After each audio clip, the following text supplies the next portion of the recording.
Баткен шаарынын тургуну Акылбек Дилшатов президенттин милдетин аткаруучу премьер-министр Садыр Жапаровдун Баткен облусунун эли менен болгон жолугушууна баргандардын катарында. Анын айтымында жалпы эл өз ыктыяры менен жолугушууга барган жана эң ириде санитардык талаптарды толук сактаган. Мен катыштым, катышмак тургай мен сүйлөдүм. Мен айттым ошол жерде дагы. Шайлоодо дагы концерт коюп дагы мынчалык адам жыйылган эмес да. Бул жерлерден өздөрү агылып келип, суроолорун берип, мындайды мен биринчи жолу көрүшүм. Мен мынчалык болот деп ойлободум эле. Ошончолук күчтүү болду. Биз тизмеге кагазга жазылып жатып, мен 7-чи болуп жазылып суроомду бердим. Ошондо дагы мен 5 суроом бар эле, экөөнү зорго бердим. Убакыт аркадагыларды көрдүңөр өзүңөр дагы. Биз дагы берип калалы, деген уже талаптар бар да, уже үмүт артып турат адамдар.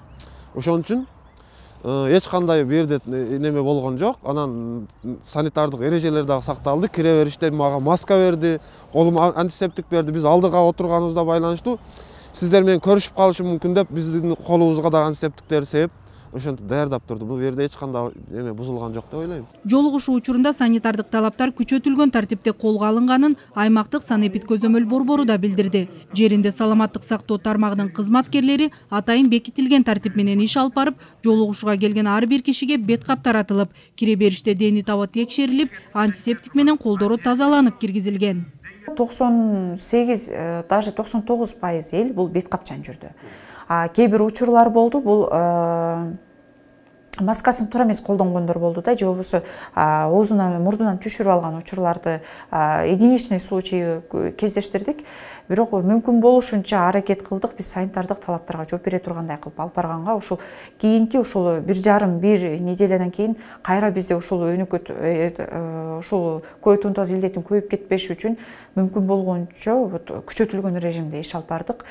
Жолугушууга катышууну каалагандардын саны көп болгондуктан атайын Баткен шаарындагы борбордук стадион тандалып алынган. Ачык асман алдындагы баарлашууда дубан элине коопсуздук үчүн аралыкты сактоо, бет каптарды чечпей отуруу талаптары байма-бай эскертилип турганын өкмөт өкүлчүлүгү билдирет. Билесиздер, Баткен областы эң алыскы область, чек ара маселелери, суу маселелери, көйгөйлөр көп. Ошондуктан жаңы жетекчибизге ушул көйгөйлөрдү жеткирип алайлык деген максатта эл өзү келип, өзүнүн каалоосу менен келип катышып атты.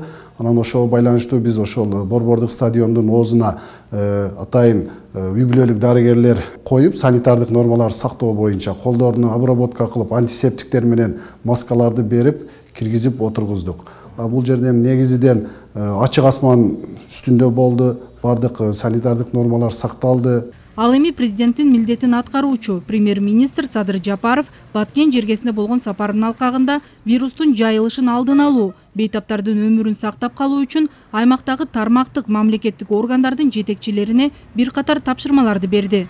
Уюштуруу иштери, керектүү медициналык каражаттар, дары-дармектер менен камсыздоо иштеринде бир да кемчилик кетпешин талап кылган.